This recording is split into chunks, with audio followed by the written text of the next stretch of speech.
അതിലൊന്നാണ് ശുചിത്വം. അതിലെ അംബാസഡർ, ചെയർമാൻ, മെമ്പേഴ്സ് എന്നിങ്ങനെ ഒരുപാട് ആളുകൾ ചേർന്നതാണ്. ഇതിനെല്ലാം മുന്നോക്കം വഹിക്കുന്ന അധ്യാപകർ ഇവരെല്ലാമാണ് ഞങ്ങളുടെ ശുചിത്വ ക്ലബിന്റെ അംഗങ്ങൾ. അതോടൊപ്പം ഞങ്ങളുടെ ക്ലബ് ആദ്യമായി കൊണ്ടുവന്ന ഒരു നിയമമാണ് എല്ലാ വെള്ളിയാഴ്ചകളിലും സ്കൂൾ പരിസരങ്ങൾ വൃത്തിയാക്കുക എന്നത്. പിന്നെ അവരവരുടെ ക്ലാസ് മുറികൾ ശുചിയാക്കുക, ദിവസവും എല്ലാ ക്ലാസുകളും പരിശോധിച്ച് മാർക്കിടുകയും ചെയ്യും.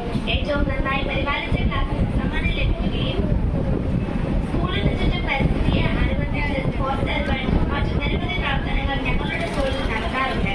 ഉച്ചഭക്ഷണം കഴിച്ചതിനു ശേഷം ഭക്ഷ്യവസ്തുക്കൾ സ്കൂളിന് ചുറ്റും വലിച്ചെറിയാതിരിക്കാനുള്ള സൗകര്യങ്ങൾ എന്നിവയെല്ലാം ഇന്ന് എന്റെ സ്കൂളിലുണ്ട്. പിന്നെ മഴവെള്ള സംഭരണികൾ എന്നിവകൾ, പേപ്പർ പോസ്റ്ററുകൾ, പ്ലാസ്റ്റിക് വേസ്റ്റുകൾ, ബോട്ടിൽസ് എന്നിവ നിക്ഷേപിക്കാൻ അതാത് വേസ്റ്റ് ബിന്നുകൾ. പരിസ്ഥിതി പ്രവർത്തനങ്ങളെ കുറിച്ച് ഒരുപാട് കാര്യങ്ങൾ ചർച്ച ചെയ്യാറുണ്ട്. അത് ഒട്ടുമിക്കതും ഞങ്ങൾ പ്രാവർത്തികമാക്കാറുണ്ട്. ഇന്ന് മനുഷ്യർ പ്രകൃതിയോടും പരിസ്ഥിതിയോടും കൊടും ക്രൂരതകളാണ് ചെയ്യുന്നത്. നമ്മുടെ പ്രാദേശികങ്ങളിലെ റോഡുകളിൽ ഇരുവശത്തും പ്ലാസ്റ്റിക് കവറുകൾ, ലാൻഡ്ഫിൽ വേസ്റ്റുകൾ നിക്ഷേപിക്കുക. ഇതിന്റെ എല്ലാ ദുർഗന്ധം മൂലം ആളുകൾക്ക് വഴിയിലൂടെ നടന്നു പോകാൻ പോലും കഴിയില്ല. വീടുകളിലെ മാലിന്യ സംസ്കരണങ്ങൾ. ഇന്ന് നമ്മുടെ മാലിന്യ സംസ്കാരം ചെയ്യാൻ ഒരുപാട് കാര്യങ്ങൾ ചെയ്യാം. ഒരുപാട് ആളുകൾ പ്ലാസ്റ്റിക്കുകൾ വീടിന് സമീപത്താണ് വെച്ച് കത്തിക്കുക ചെയ്യാറുണ്ട്. ഏറ്റവും ഗുരുതരമായി ആരോഗ്യ പ്രശ്നത്തിന് കാരണമാകുന്നതാണ് പ്ലാസ്റ്റിക്കിന്റെ ഉപയോഗം. ആരോഗ്യം മാത്രമല്ല, പരിസ്ഥിതിക്ക് ദോഷം ചെയ്യുന്നതാണ് പ്ലാസ്റ്റിക് മാലിന്യങ്ങൾ. ദൈനംദിന ജീവിതത്തിൽ പ്ലാസ്റ്റിക്കിന്റെ ഉപയോഗം കുറയ്ക്കേണ്ടത് ആവശ്യമാണ്.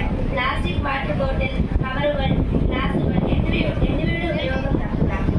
ഷോപ്പിംഗ് പോകുമ്പോൾ തുണിസഞ്ചികൾ കരുതുക.